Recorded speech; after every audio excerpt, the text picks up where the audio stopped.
Halo, perkenalkan nama saya Willy Manuel dari Program Studi Sistem Informasi Universitas Macung. Di video kali ini saya akan membahas sebuah materi tentang peran pendidikan kewarganegaraan di era digital. Secara historis, kata kewarganegaraan atau civics itu muncul dari Yunani dengan istilah civicus, yang berarti penduduk sipil atau citizen yang melaksanakan kegiatan demokrasi langsung dalam polis atau sebuah negara. Arti civics dalam perkembangan selanjutnya bukan hanya meliputi masalah hak dan kewajiban serta pemerintahan saja, akan tetapi berkembang menjadi community civics, ekonomi civics, serta vocational civics. Istilah civics kemudian diambil alih oleh Amerika Serikat untuk dipergunakan sebagai pengajaran demokrasi politik di sekolah-sekolah.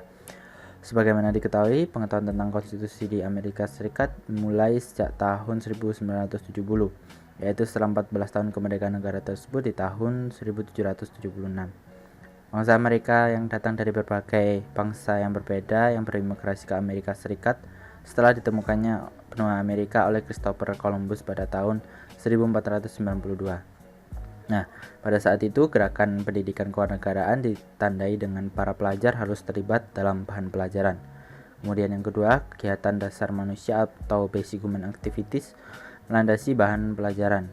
Kemudian yang ketiga, bahan pelajaran civics harus dikorelasikan atau diintegrasikan dengan bahan ilmu sosial, sains, teknologi, etika, dan agama agar bahan civics education itu menjadi yang bersifat fungsional.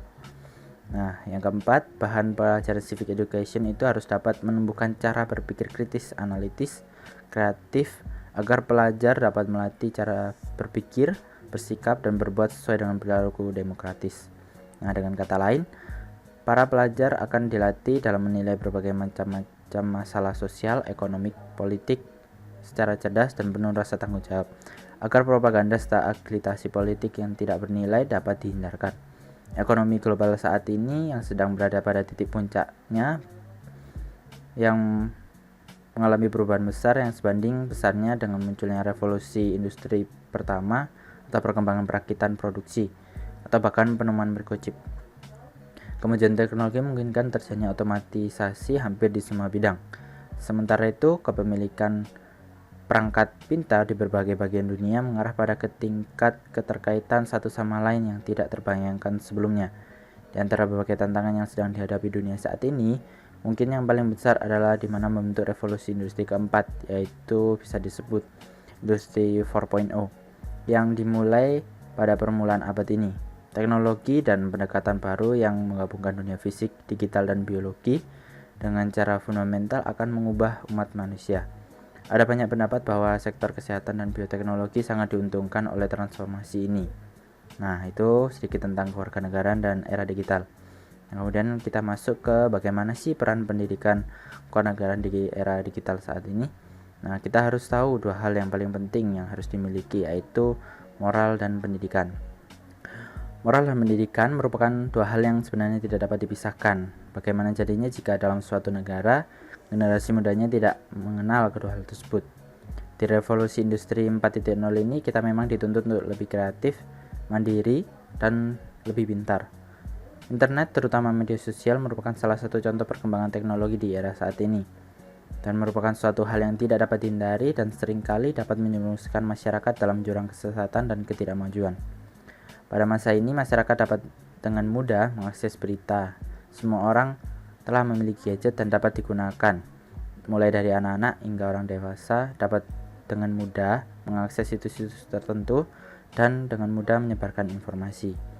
Perkembangan teknologi di revolusi industri 4.0 ini tidak hanya memberikan suatu dampak yang positif, namun juga memberikan sesuatu yang negatif.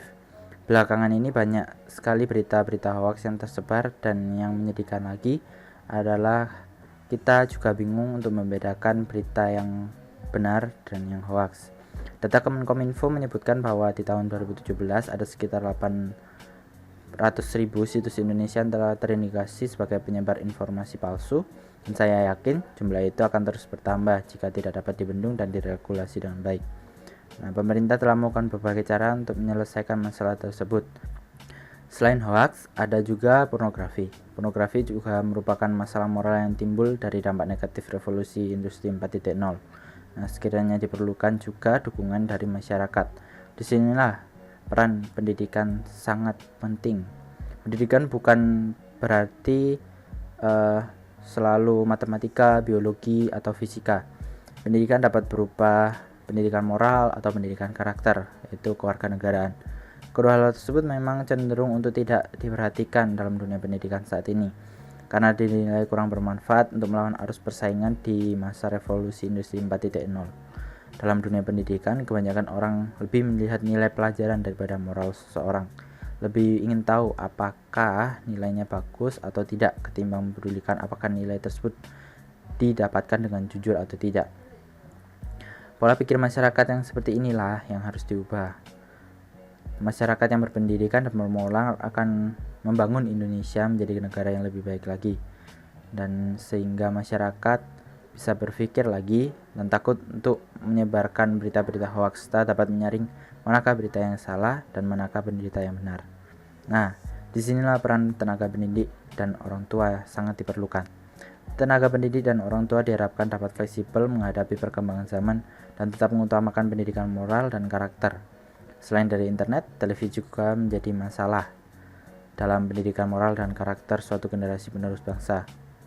Kebanyakan tontonan yang tidak memberikan manfaat dan tidak sesuai dengan umur dapat memberikan masalah yang serius dalam moral serta karakter seorang anak. Orang tua harus memantau kegiatan anaknya dalam menggunakan media hiburan dan informasi. Apakah telah sesuai dengan usianya dan bermanfaatkah konten tersebut untuk dilihat? Orang tua dan tenaga pendidik diminta untuk memanfaatkan perkembangan teknologi untuk kelangsungan masa depan anak. Tenaga pendidik dapat mengajar peserta didik untuk belajar membuat blog atau belajar desain untuk mengasah kreativitas peserta didik dan dapat mengisi waktu luang juga agar dapat digunakan dengan baik. Nah, kesimpulan dari materi saya ini adalah yang diperlukan kerjasama antara masyarakat dan pemerintah agar revolusi industri 4.0 ini dapat memberikan banyak manfaat bagi negara, terutama bagi generasi penerus bangsa. Salah satu caranya adalah penanaman pendidikan moral dan kewarganegaraan sejak dini. Generasi yang bermoral dan berkarakter akan mampu bersaing dalam lingkup global serta dapat membangun Indonesia menjadi negara yang lebih baik lagi. Nah, cukup sekian materi yang dapat saya sampaikan. Mohon maaf jika ada kesalahan kata atau ucapan yang kurang jelas. Saya ucapkan terima kasih.